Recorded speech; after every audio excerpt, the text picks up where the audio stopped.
Political gossip की ये अगले एपिसोड में आप सभी लोगों का स्वागत है। आज हम लोग पॉलिटिकल गॉसिप में बात करेंगे ये स्पेशल पार्लियामेंट सेशन का, जो गणेश चतुर्थी के आसपास बुलाया गया है, जो सितंबर 2023 में बुलाया गया है।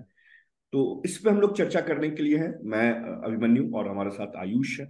तो हम लोग इस पे चर्चा करेंगे कि क्यों बुलाया गया, किसे क्या मिला, मतलब आई थिंक एंड जो कुछ भी हुआ इस सेशन में। Ayush, over to you. हाँ, हेलो और सो वेलकम हमारे सेशन में। तो हम थोड़ा सा बस वैसे डिस्कस करेंगे कि पार्लियामेंट जो स्पेशल सेशन होता है वो क्या, थोड़ा सा समझने की कोशिश करेंगे इसके पीछे क्या क्या चीजें। तो इससे थोड़े टाइम पहले हम लोग एक ऑर्डिनेंस पे हम लोगों ने टॉक की थी कि ऑर्डिनेंस क्या होता है, कि जब सेशन नहीं चल रहा होता है तो ऑर्डिनेंस लाया जाता है। अब एक फिर ऑर्डिनेंस के बाद में सेशन आया, प्रॉपर सेशन जो रहता है। अब एक यहाँ पे आया है स्पेशल सेशन। तो स्पेशल सेशन अब क्या होता है और ये क्यों ले आए इस। मतलब देखो, ऐसा है कि 3 सेशन नॉर्मली होता है। एक फरवरी मार्च में बजट सेशन होता है, एक मानसून सेशन होता है जब बारिश होती है तो, और फिर ठंडा में विंटर सेशन होता है जो नवंबर दिसंबर में होता है। तो ये पार्लियामेंट के 3 सेशन ऐसे माने जाते हैं।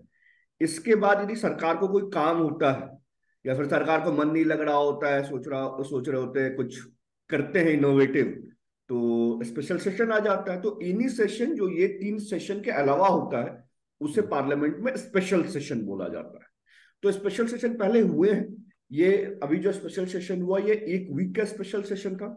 बहुत स्पेशल सेशन एक दिन के या एक रात के भी हुए हैं।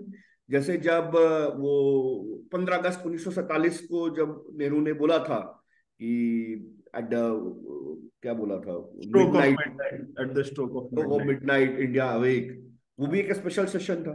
जीएसटी जब लाया गया वो भी एक स्पेशल सेशन था। इंडिया अपनी 50 years of independence, 75 year of independence सब सेलिब्रेट करने के लिए स्पेशल सेशन बुलाती है। पर अगेन वो एक दिन का होता है, ये थोड़ा लंबा 1 वीक का सेशन था। तो यही है कि जो भी ये 3 जो सेशन होते हैं उसको छोड़ के जो भी सेशन बुलाया जाता है उसको स्पेशल सेशन कंसिडर किया जाता है पार्लियामेंट में। तो स्पेशल सेशन तो समझ में आ गया क्या होता है। अब ये क्यों अभी बुलाया, मतलब कि क्या मुद्दे थे डिस्कस करने के लिए अब वो। क्यों बुलाया गया, इसके पीछे तो बहुत सारी कॉन्स्पिरेसी थ्योरी है। ठीक है। हम्म। हम्म। तो मतलब कोई एक रीजन तो है नहीं कि इस वजह से बुलाया गया। क्योंकि आप देखेंगे पार्लियामेंट सेशन खत्म हो चुका है जब हम लोग ये बात कर रहे हैं, कन्वर्सेशन रिकॉर्ड कर रहे हैं। हम्म। तो एक चीज आई, महिला बिल, वुमेन रिजर्वेशन बिल। वो भैया 2 महीना वेट कर सकती थी, कोई ऐसा नहीं था कि आज ही पास करना है। क्योंकि जैसे लोग बता रहे हैं कि 2024 में वो लागू भी नहीं होगा। ठीक है। हम्म। तो कोई ऐसा नहीं था कि आज ही लागू करना है, वो वेट कर सकती थी। पर आई मीन अभी लाया गया। तो 2-3 कॉन्स्पिरेसी थ्योरी है, वो बात करते हैं कि क्या क्या कॉन्स्पिरेसी थ्योरी है। तो पहली कॉन्स्पिरेसी थ्योरी ये है कि अ, लोग बोल रहे हैं कि वो गणेश चतुर्थी के दिन पार्लियामेंट में घुसना था, नए पार्लियामेंट चालू करना था। ठीक है। तो शुभ मुहूर्त है।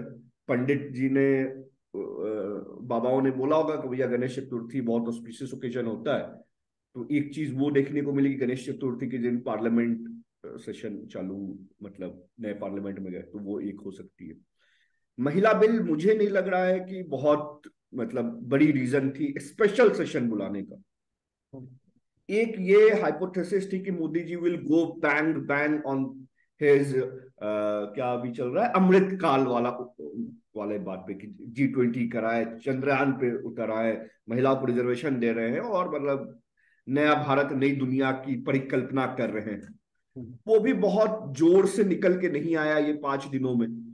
तो वो भी वो मतलब समझ वो नहीं आया। मुझे जो लग रहा है, अगेन ये विशुद्ध रूप से मेरी समझ है और मेरी एनालिसिस है जिस वजह से पार्लियामेंट सेशन बुलाया गया है। तो मेरी 2 एनालिसिस है, अगेन मैं डिस्क्लेमर दे रहा हूं कि मेरी है। ठीक है। पहला है न्यूज मैनेजमेंट। हम्म। न्यूज मैनेजमेंट आपको याद होगा ये पार्लियामेंट सेशन अनाउंस कब किया गया।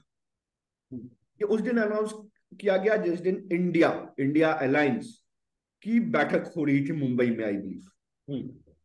तो अनाउंस करती क्या हुआ, इंडिया अलायंस की बैठक चली गई हवा में हम्म। और सब कोई बात करने लगे स्पेशल सेशन। हम्म। स्पेशल सेशन है, यूनिफॉर्म सिविल कोड आ जाएगा। स्पेशल सेशन है, पीओके को अंदर कर लेंगे। स्पेशल सेशन है, ये कर लेंगे। स्पेशल सेशन है, one one India one election कर लेंगे, स्पेशल सेशन है इलेक्शन पहले कर लेंगे। ठीक। तो अगेन जो हेडलाइन इंडिया मीटिंग को बननी थी, क्योंकि अगेन देश के इतने बड़े बड़े पॉलिटिकल पार्टी मिल रहे थे, चर्चा कर रहे थे, 2024 की स्ट्रैटेजी बना रहे थे, वहां वो मिट्टी में मिल गई और एजेंडा हो गया स्पेशल सेशन में क्या हो। और उस दिन नहीं, उसके बाद से जब तक स्पेशल सेशन शुरू हुआ तब तक डेली एक नई सी गुफा हुई। डेली लोगों ने, मतलब वो डेली हॉरोस्कोप प्रेडिक्शन चल रहा था। तो बेसिकली पूरा लाइमलाइट अपने पास रखने के लिए, मतलब आप समझिए कि पूरा सितंबर या 20 दिन ऑफ सितंबर न्यूज में क्या रहा, स्पेशल सेशन में क्या होगा, इसकी कयास। तो जो भी विपक्ष एक कुछ कर सकता था वो हेडलाइन नहीं बना, बस एक स्पेशल सेशन बुलाने से एक महीना की न्यूज मोदी ने, बीजेपी ने, एनडीए सरकार ने वो कर ली। तो एक मेरे ख्याल से बड़ा ये रहा। उसके साथ साथ अगेन गणेश चतुर्थी पे तब प्रदेश एक अगेन सॉफ्ट हिंदुत्व मैसेज, कि एक जो हिंदू आइडियोलॉजी मानने वाले लोग हैं, जो आई मीन धार्मिक लोग हैं या जो भी ऐसे लोग हैं, उनके लिए एक सॉफ्ट मैसेज है। क्योंकि मुझे याद है जिस दिन स्पेशल सेशन बुलाया गया था, अनाउंस हुआ था, उस दिन खास करके शिवसेना ने, उद्धव ठाकरे और उनकी पार्टी ने क्रिटिसाइज किया था। पार्लियामेंट सेशन बुला लिया, किसी को बिना पूछे बुला लिया, किसी को बिना कॉन्फिडेंस मिल लिया बुला लिया, और तब बुला लिया जब महाराष्ट्र में इतनी बड़ी फेस्टिवल होती है गणेश पूजा, तब बुला लिया। It is an anti Maharashtra government. ये देश को एक समझती नहीं है, महाराष्ट्र को नहीं मानते देश का हिस्सा है। ऐसा उद्धव जी ने और उद्धव जी की पार्टी शिवसेना ने माहौल बनाने की कोशिश की थी। शुरू में 2-4-5 दिन उन्होंने इस पे अग्रेसिव गए थे, और ये तो टट्टा ही पलट हो गया। अब ये हो रही है कि अब भाजपा ही सबसे बड़ी महाराष्ट्रीय ने गणेश जी की भक्त है, उन्होंने उस दिन पार्लियामेंट शुरू कर दिया, तो उस पर भी पानी फिर गया। तो अगेन ये हेडलाइन मैनेजमेंट और सॉफ्ट हिंदुत्व कार्ड, मेरे ख्याल से ये दो प्रमुख मतलब कारण या वो रहे जो बीजेपी के लिए रहे। और मेरे ख्याल से यदि ये दो पैरामीटर की बात करें तो बीजेपी मोर और लेस सक्सेसफुल रही है। पर जो हाइप बना स्पेशल सेशन का, तो वही हो गया, क्या बोलते हैं यार आयुष उसको, कि खुदा पहाड़ निकला चुहा। तो वही वाला हो गया कि मतलब, तो मतलब नहीं, क्योंकि पर बहुत सारे कयास दुनिया ने लगा लिए। हाँ, पर विमेन रिजर्वेशन बिल जो है वो चूहा तो नहीं है, मतलब बड़ी चीज ही है। पॉलिटिकली सिग्निफिकेंस अगर देखें तो काफी चीजें पलट तो जाएगी कि 33% अगर महिलाएं वहां पे आने लगी है, तो अभी तो कितने एमपी है, शायद कितना 70 मतलब एमपी, 15% के आसपास होंगे, 15%। मतलब 10 से 15% के बीच में वेरी हाँ, करते हैं ये नंबर। सीधा मतलब डबल या उससे ज्यादा, डबल से गुड भी एंड डबल ज्यादा आप मान सकते हो एकदम से। तो बड़ा चेंज हो जाएगा। और ये शायद ये ऐसा भी नहीं है जो कि सरपंच इलेक्शंस में, प्रधान इलेक्शंस में पहले से पंचायती राज इलेक्शन, लेकिन वहां पे हम देखते हैं कि एक सरपंच पति नाम की एक प्रजाति पाई जाती है जो कि बहुत प्रोमिनेंट होती है। हो सकता है कि वो यहाँ पे इतनी प्रोमिनेंट ना हो क्योंकि यहाँ पे बोलना होता है आपको, या फिर कैसे, या फिर यहाँ पे भी वैसे ही कुछ देखने को मिलेगा। देखिए, आपने बात तो सही बोली कि वुमेन रिजर्वेशन भी बड़ी बात है। मतलब ये लोग बोल रहे हैं नेहरू के जमाने से ये चर्चा में थी, हर सरकार ने कोशिश की। मतलब पहली बार मेरे ख्याल से एच डी देवगौड़ा ने बिल लाया 96 में, वाजपेयी जी के सरकार में मल्टीपल बिल आई, मनमोहन जी के सरकार में बिल आई, सोनिया गांधी बहुत अग्रेसिव थी फिर भी पास नहीं करा पाई किसी न किसी रीजन से, और मोर और लेस ये बिल सर्वसम्मति से पास हुआ। लोकसभा में 2 वोट अगेंस्ट में पड़े, राज्यसभा में तो एक भी वोट अगेंस्ट में नहीं पड़े, तो हिस्टोरिक वो रहा। लेकिन फिर भी मैं बोलूंगा खुदी पहाड़ निकली चुहिया, 2 कारण से। पहला कारण कि हाइप जो क्रिएट हुआ था स्पेशल सेशन का, वो बहुत बहुत हो गए थे। मतलब इसमें मैं भाजपा को दोष नहीं देना चाहता, भाजपा के मीडिया हो, आम जनता हो, या मोदी अमित शाह से जो एक्सपेक्टेशन होती है कि भैया वो तो रात में 8 बजे आके बोल देते हैं कि नोट बंद, तो इन्होंने तो स्पेशल सेशन बुला लिया, तो नहीं पता क्या ही कर देंगे। वो एक्सपेक्टेशन या वो बहुत बड़ा था। तो वो कयास के सामने women reservation obviously historic step है, पर वो कयास के सामने कहीं ना कहीं धूमिल हो रहा है, पहली बात। दूसरी बात, वुमेन रिजर्वेशन आया है पर वो इमीडिएट लागू नहीं हो रहा है, 2024 इलेक्शन से नहीं होगा। तो प्रॉब्ली उस बारे में भी मैं थोड़ा, इम्प्लीकेशंस डायरेक्ट मतलब अभी हाँ, इमीडिएट मैं उसका भी थोड़ा एक्सप्लेन करूंगा, क्या उसमें चैलेंजेस है वो भी उस पर आते हैं। पर प्रॉब्लम 2029 से मुझे लग रहा है, लोकसभा में 2029 से लागू होगा और विधानसभा सब में 2027 या 2028 से लागू होने लगेगा। ठीक है, तो यदि तुरंत नहीं हो रहा है तो विंटर सेशन में ही हो जाता, तो 2 महीने में क्या ही हो जाता। मतलब ये तो तब है ना जब 24 में हो रहा था तो आपको करने की ज्यादा जरूरत थी, या भैया अगली बार सरकार बन जाती तब हो जाता, बजट सेशन में हो जाता। तो इट वाज नॉट कि जब जिस टाइम फ्रेम की हम बात कर रहे हैं कि वुमेन रिजर्वेशन सच में इनटू प्ले आएगा, उस हिसाब से तो ये कोई बहुत वो टॉप चीज नहीं है। मतलब ऑब्वियसली बहुत, मतलब अगेन मैं इसको अंडरमाइन नहीं कर रहा हूँ, ये बहुत ही हिस्टोरिकल वो पार्लियामेंट का डिसीजन है, सरकार का डिसीजन है। बहुत सारी सरकार ने बहुत कोशिश की, मतलब वाजपेयी जी, सोनिया गांधी, जो देश के इतने बड़े बड़े नेता रहे, उन्होंने जी जान लगाया और ये बिल पास नहीं हो पाया, और मोदी सरकार ने सर्वसम्मति से पास कर दिया। तो ये बहुत बहुत बहुत बड़ा फायदा है। ठीक, मतलब बहुत बड़ा है। बट अगेन दो चीज, कयास जो एक्सपेक्टेशन थी, और दूसरा मेरे ख्याल से कि टाइमिंग सूट नहीं कर रहा, मतलब इसके लिए स्पेशल सेशन बुलाना ये कहीं से मुझे जस्टिफाई नहीं लग रहा है। खैर, आपने जो बोली कि 1/3 हो जाएगा, 1/3 जरूर होगा, लेकिन मेरे ख्याल से it's a part of larger political changing demography. ठीक है, ये बहुत इंपॉर्टेंट पॉइंट है जिसपे मैं थोड़ा विस्तार से बोलना चाहूंगा और हमारे ऑडियंस को भी वो करना चाहूंगा। देखिए, ये जो भाजपा की सरकार है ना, या आरएसएस बैक्ड भाजपा की सरकार है, ये शॉर्ट टर्म नहीं सोचती, लॉन्ग टर्म सोचती है। तो अभी आपको वुमेन रिजर्वेशन बिल आप इंडिपेंडेंटली नहीं देख सकते। ठीक है, इसके साथ 3-4 चीज कंबाइंड है। सबसे पहला कंबाइंड है सेंसस। 2021 में कोविड की वजह से सेंसस नहीं हुआ, तो 2024 के बाद सेंसस होगा, जनगणना होगी। कास्ट बेस्ड होती है चाहे नहीं होती, वो बात का विषय है, पर सेंसस होगी। क्योंकि सेंसस के आधार पे इंडियन पॉलिटिकल इकोसिस्टम का, इंडियन पॉलिटिक्स का सबसे बड़ा स्टेप होने वाला, जिसको हम परिसीमन बोलते हैं, डिलिमिटेशन बोलते हैं। 2000 मतलब आई थिंक 1971 से नंबर ऑफ सीट्स नहीं बढ़ी है लोकसभा में या विधानसभा में। जो अगेन जो बड़ी लोकसभा बनी है, बड़ी संसद बनी, उसका एक ये भी है कि सीट बढ़ सके, तो बैठने के लिए जगह चाहिए। कैपेसिटी उसमें ऑलरेडी डबल से भी ज्यादा। 2026-2027 में ये परिसीमन होगा, क्योंकि सेंसस बेस्ड पे होता है। तो अभी लेटेस्ट सेंसस होगा 25-26 में, और एकदम उसके बेस्ड पे 27 में वो होगा। आयुष का कैमरा आई थिंक, तो 26 में वो हो गया, 27 में डिलिमिटेशन होगा। तो डिलिमिटेशन में क्या होगा, नंबर ऑफ सीट्स बढ़ेगी। ठीक है, और नंबर ऑफ सीट्स पे वुमेन रिजर्वेशन लागू होगा। तो मोटे तौर पे 850-900 सीट्स होने जा रही है लोकसभा में, और 8.5। उस, हाँ, और उसमें डिलिमिटेशन लागू होगा, मतलब उसका 1/3 लागू होगा। तो दो इम्प्लीकेशन है कि वुमेन का रिप्रेजेंटेशन सीधे 250-300 हो जाएगा। तो समझ रहे हैं ना, 70 से 250-300 हो जाएगा, कितना बड़ा क्वांटम लीप। पर मेल एमपी के क्या आप उसको बोलते हो, मेल एमपी के जगह पे नहीं होगा, मतलब will not be at the expense of male MP. क्यों? क्योंकि जब 850-900 होंगे तो, और वुमेन रिजर्वेशन लागू भी हो जाए, तो मेल सीट भी 500-600 होंगी, तो अभी भी 550। तो कोई मेल या मेल एमपी अफेक्ट नहीं हो। ठीक है ना, तो ऐसा नहीं है कि मेल एमपी को अपनी सीट छोड़नी पड़ेगी।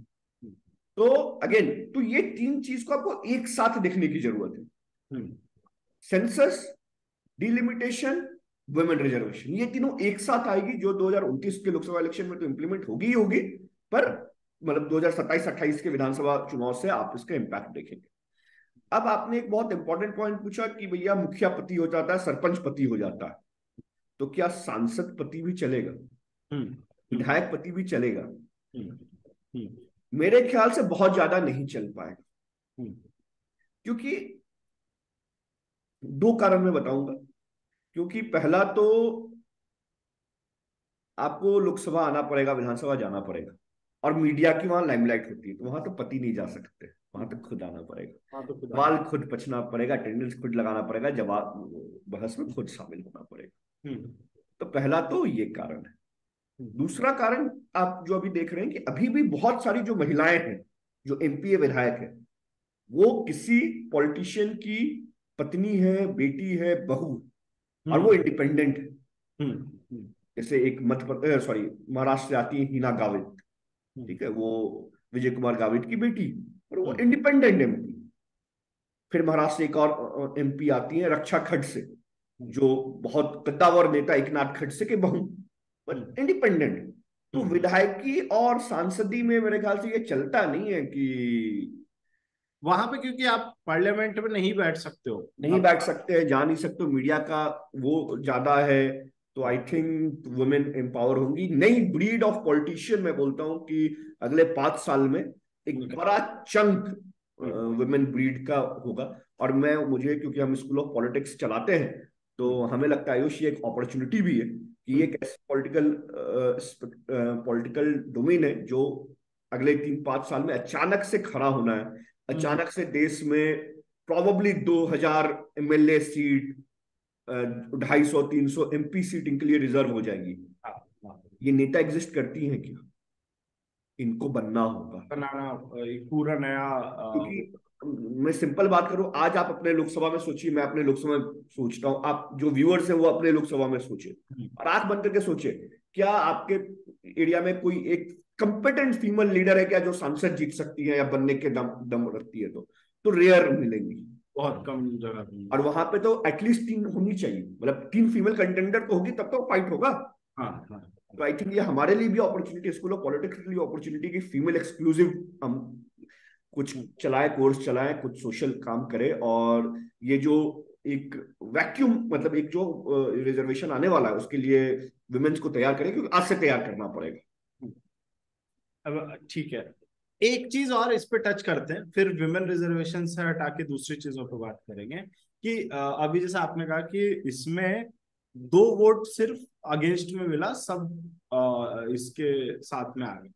तो फिर अगर सब लोग साथ में थे तो ऐसा क्या रीजंस थे, या क्यों नहीं हो पा रहा था? इतने टाइम से बार बार आता था बिल और फिर नहीं आ पाता था, पास नहीं हो पाता था, या फिर बिल।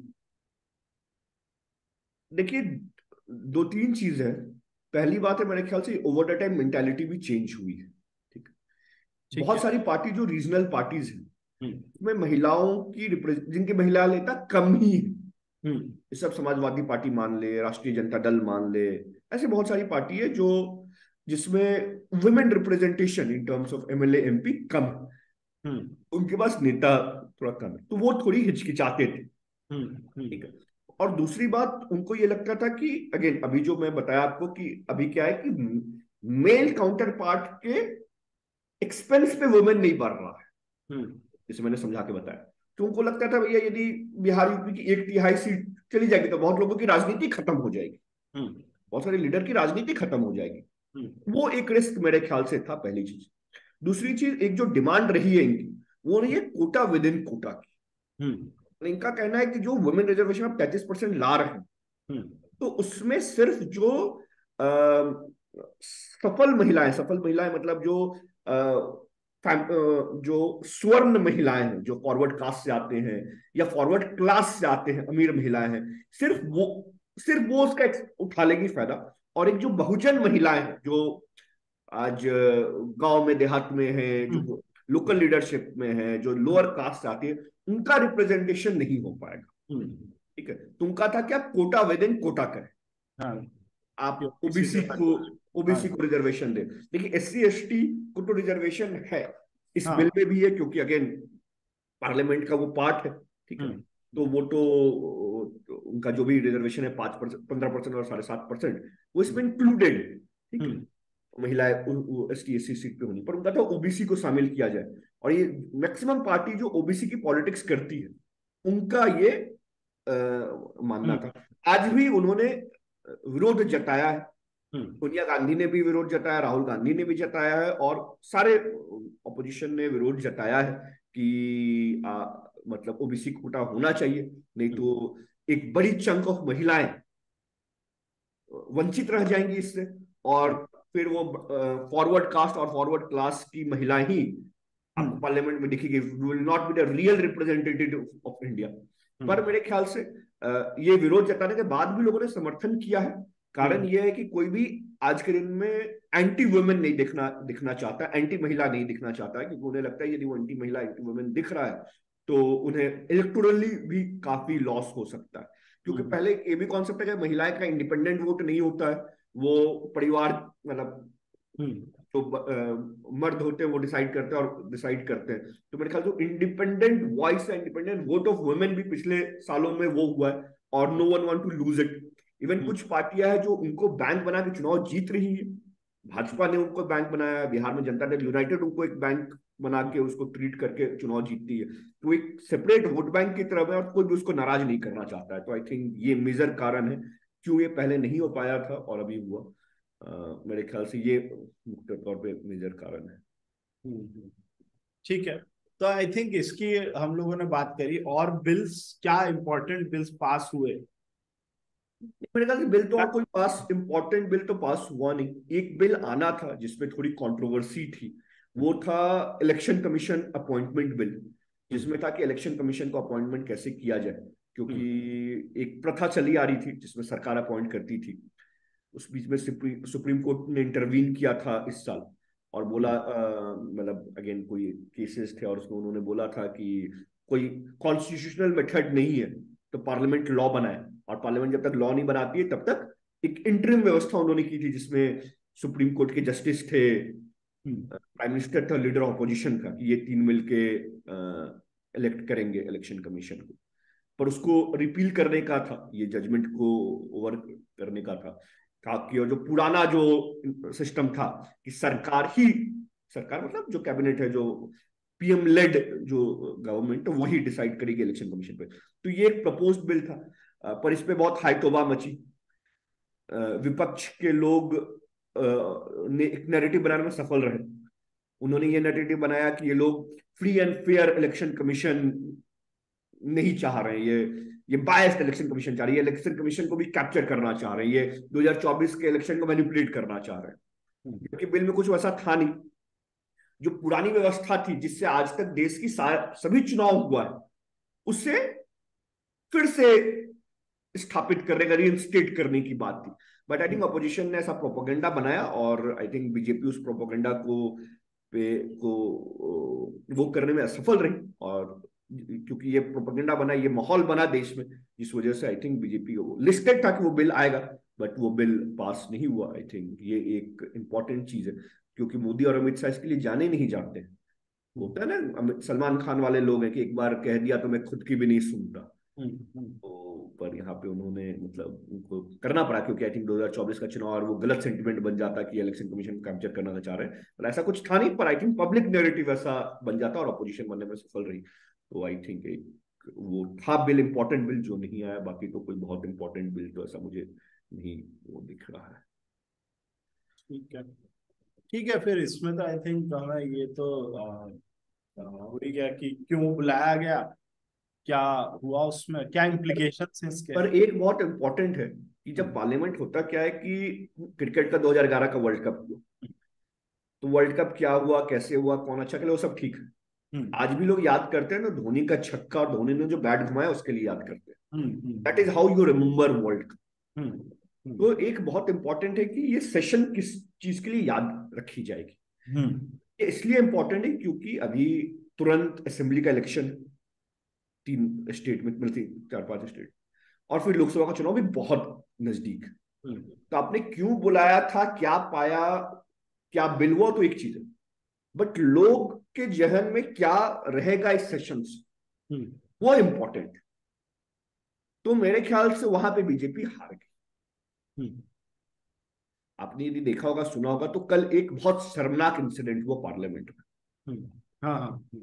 जब आई थिंक साउथ दिल्ली के मेंबर ऑफ पार्लियामेंट है रमेश बिधूरी ने सदन में ऑन कैमरा सबके सहमति पे दानिश अली को बोला भड़ुए, कटुए और भी अब शब्द यूज किए। तो और था ये कि वहां पे और जो दिग्गज नेता थे वो मतलब हंस रहे थे उसमें, हाँ वैसा मतलब नहीं। दो जो अगेन दिग्गज नेता क्या, जो देश के लॉ मेकर्स रहे हुए हैं, दो, हाँ। एक हेल्थ मिनिस्टर रहे, एक लॉ मिनिस्टर रहे हुए, श्री रविशंकर प्रसाद और हर्षवर्धन, वो दोनों हंसते हुए पाए गए। मतलब वो जो वीडियो रिकॉर्ड हुआ वो खिलखिला के हंस रहे थे। देखिए, ये बात, ये लैंग्वेज कोई बहुत नई नहीं। ये लैंग्वेज चौक चौराहे पे, मतलब बातचीत के भाषा में लोग इस्तेमाल करते हैं। पर सदन की एक गरिमा होती है, संसद की गरिमा होती है। ठीक है, मतलब आप याद कीजिए तो राहुल गांधी ने मोदी चोर है बोला था, उसको पार्लियामेंट से डिस्क्वालीफाई कर दिया गया था, क्योंकि उन्होंने एक जाति पे वो किया था, उन्होंने एक धर्म पे सदन के अंदर किया है, रिकॉर्ड किया है। उन्होंने तो कोई भाषण, रैली, चुनावी भाषण था, तो सदन के अंदर किया है। और मेरे ख्याल से इसका बवाल बना है। और जो फिनिशिंग है, जो मैंने बोला धोनी का छक्का और बैट घुमाया, वो याद आती है 2011 वर्ल्ड कप से, कहीं ना कहीं ये सेशन से ये याद आ रही है। और लोग भी जो बात कर रहे हैं उसके अराउंड बात कर रहे हैं लोग। मतलब वो गणेश चतुर्थी के दिन संसद में एंटर किए, इतना बड़ा वुमेन रिजर्वेशन बिल हो गया, वो सारी चीज कहीं ना कहीं छिप सी गई, धूमिल सी हो गई, और ये चीज याद हो रही। तो मेरे ख्याल से परसेप्शन वॉर में BJP did everything he could they could did, but I think वो लास्ट में ये नो बॉल हो गया, फ्री हिट हो गया, जो भी आप बोलिए, और उस वजह से पूरा जो पैकेजिंग था वो कहीं ना कहीं बहुत डाइल्यूट हो गया, बहुत निचले स्तर पे चला गया। तो मेरे ख्याल से ओवरऑल जो आउटकम है वो मतलब बीजेपी के लिए बहुत फेवरेबल नहीं हुआ। I think they plan it well, they executed it well, but I think एक लाइन, अगेन जो को क्रिकेट में इंटरेस्ट है, तो सचिन तेंदुलकर ने 2003 के वर्ल्ड कप में बहुत महान इनिंग खेली, इंग्लैंड के खिलाफ खेली, पाकिस्तान के खिलाफ इनिंग खेली, पर फाइनल में वो मैकग्राथ से आउट हो जाते हैं वो शॉट खेल के, और सारी चीजें बर्बाद हो जाती है। तो वो वाला मूवमेंट रहा कि आपने सब कुछ बहुत बढ़िया किया, बट मतलब ये एक रमेश बदूरी से गलती हो गई, या जो भी हो गई, जो भी हो गया, और उससे मेरे ख्याल से सारी चीजों पे आई थिंक निगेटिव इम्पैक्ट हो गया, और जो ओवरऑल आउटकम या डिस्कशन जो है वो आई थिंक वो एंटी बीजेपी, एंटी गवर्नमेंट हो गया है। और मेरे ख्याल से इसमें एक चीज और है, मतलब ये उन्होंने बोला, ये एंटी बीजेपी बहुत नहीं बोला, दो आपके सीनियर लीडर हंसते हुए पाए गए, और सरकार ने या लोकसभा स्पीकर ने कोई एक्शन नहीं लिया, वो एंटी गवर्नमेंट। अभी भी समय है, Om Birla ji on a fine Monday morning यदि उसे एक्सपेल कर देते हैं, 6 महीने के लिए सस्पेंड कर देते हैं, टिकट क्या ही, कितना, क्या रमेश लोकसभा बदूरी, में था ना, राज्यसभा में था। नहीं नहीं, लोकसभा में, he is a member of Lok Sabha, Lok Sabha में कितना ही समय बचा है, 6 महीने, तो it will send a strong message, और जो अगेन जो गवर्नमेंट ने लॉस किया वो प्रॉब्लली रिकवर कर पाएंगे। तो आई थिंक वो बड़ा फैसला होगा, और प्रॉब्लली जो भी रिकवर, जो भी लॉस हुआ है वो रिकवर हो पाएगा, बट आई थिंक वो एक्शन लेना पड़ेगा।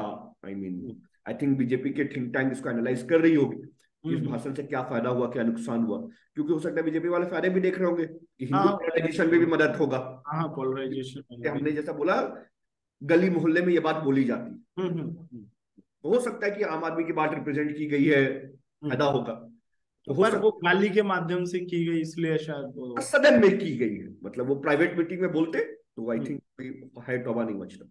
तो मेरे ख्याल से BJP should work on this recovering it, नहीं तो मेरे ख्याल से परसेप्शन लॉस बड़ा है। ठीक है, चलो आज तो आई थिंक इस पे करते हैं अपन। ठीक है, मतलब मोटे तौर पे यही रहा स्पेशल सेशन पे, फिर हम लोग लेकर आएंगे अगले पॉलिटिकल गॉसिप पे, जो भी नई इंपॉर्टेंट पॉलिटिकल डेवलपमेंट होगी उस पर फिर से हम लोग बात करेंगे, और आपको आसान भाषा में समझाने की कोशिश करेंगे पॉलिटिक्स में क्या हुआ क्या नहीं हुआ। ठीक है, फिर thank you Ayush, thank you everyone joining in.